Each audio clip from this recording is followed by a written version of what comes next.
একটু ওয়েট করেন, সময় তো দিবে, আসতেছে, শেষ হোক। মিস্টার হাসান এইদিকে মাননীয় স্পিকার, আমি অ্যাড্রেসিং ইউ। মাননীয় স্পিকার, আমি আপনার প্রোটেকশন দাবি করছি, কারণ আমরা যদি সরকারের সমালোচনা করি, আমার এলাকার বাজেট দিয়ে বন্ধ করে দিবে না সেটার কিন্তু নিশ্চয়তা নাই। 28-এর পরে কয়টা সংখ্যা হয় আমি আর্টস ইংলিশ ডিপার্টমেন্টের ছাত্র, আর্টস ব্যাকগ্রাউন্ডে পড়াশোনা করছি, আমার মাথায় আসে না 28-এর পরে কয়টা সংখ্যা হয়। 28-এর পরে না, 28-এর পরে 9টা না, এটাও হয় নাই। 28-এর পরে 28 লক্ষ কোটি টাকা বিদেশে পাচার করা হয়েছে।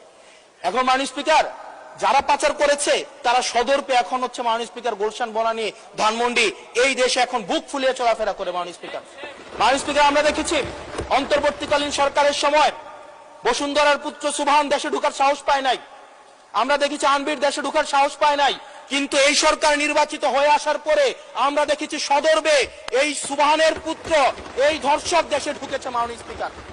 মাননীয় স্পিকার, অন্তর্বর্তীকালীন সরকারের সময় দুর্নীতি দমন কমিশন বসুন্ধরার বিরুদ্ধে মামলা করেছে, আমরা দেখেছি।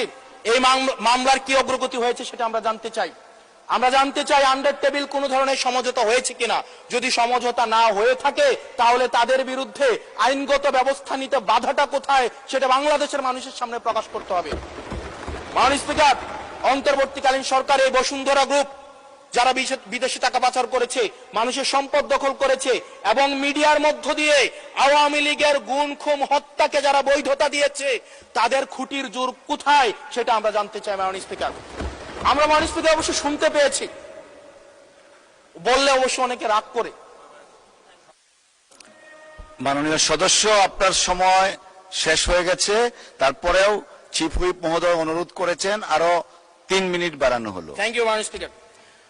মাননীয় স্পিকার, আমরা শুনতে পেয়েছি বা দেখতে পাই এবং সরকার দলেরই অনেকে মাঝে মাঝে আমাদের কাছে এসে দুঃখ প্রকাশ করে যে আসলে আমরা জেল খেটেছি, আমরা কষ্ট করেছি, আমাদের সন্তানদের সাথে আমরা থাকতে পারি নাই, কিন্তু আমাদের দলে কিছু কিছু মানুষ বসুন্ধরার অ্যাডভাইজর হিসেবে কাজ করে, তাদের মিডিয়ার অ্যাডভাইজর হিসেবে কাজ করে। মাননীয় স্পিকার, যেই মিডিয়া তারেক রহমানকে, মাননীয় প্রধানমন্ত্রী তারেক রহমানকে দেশদ্রোহী হিসাবে ফ্রেমিং করেছে, সেই মিডিয়ার অ্যাডভাইজর হিসেবে আজকে বসুন্ধরা গ্রুপে আজকে এই সরকার দলীয় সংসদ সদস্যদের অনেকেই তারা সেখানে যুক্ত। মাননীয় স্পিকার, এটা আমাদের জন্য না, বরং তাদের সহকর্মীদের জন্য এটি তাদের হৃদয়ে রক্তক্ষরণ হয়, সেটি আমরা জানি। মাননীয় স্পিকার, এই বসুন্ধরার বিরুদ্ধে যারা কথা বলে তাদের বিরুদ্ধে মিডিয়া লেলিয়ে দেওয়া হয়।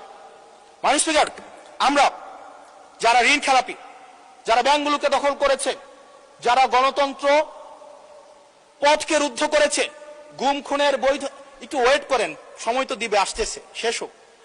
যারা গুম খুনের, আমি আপনাকে বলছি মিস্টার হাসান এইদিকে